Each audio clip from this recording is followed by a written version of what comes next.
don't think it's a good option.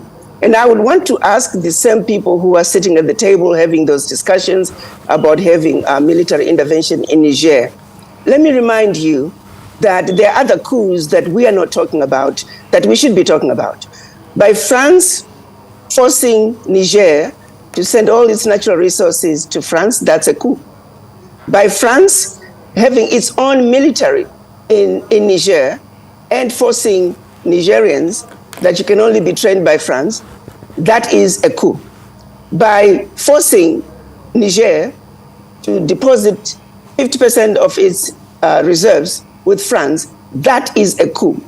The question I have for those who are sitting on the table, during those Ecowas meetings, during those AU peace and security meetings, what have you done about those coups?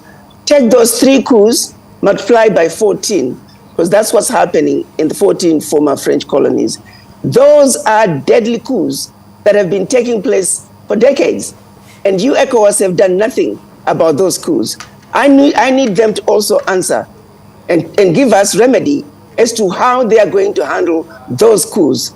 Make no mistake about it. Those are coups against the African citizens in those countries. And while they discuss what they would like to do with Niger, I would also want them to table those coups and come up with a solution as to what needs to be done. Because behind those coups that I just described from France, there are millions of children who are dying from starvation.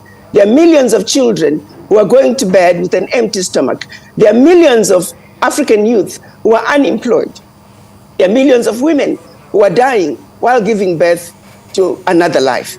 I need them to put that on the table as well. If their interests are truly about the Africans, let's look at the global view of the issue. Let's have a bird's eye view of the issue and have a frank and fair and honest discussion about what is really going on in Africa.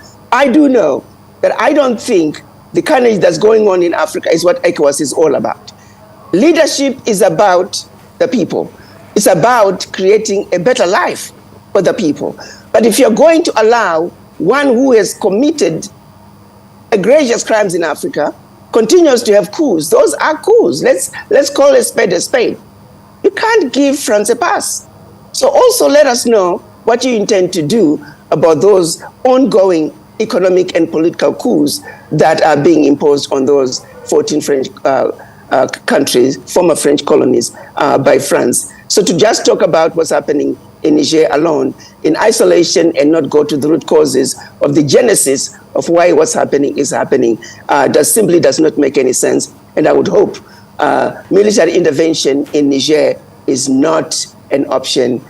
That simply is not something we should do as Africans. There are better ways of dealing with our issues. Our elders must come together. Our elders must have a frank conversation, and let's look at what is ultimately best for the people, not only the people in Niger, but in all former French colonies and ultimately in all African countries, because this moment is calling for unity, meaningful unity of purpose among the African leaders to simply say, guys, this can no longer continue. It simply cannot continue.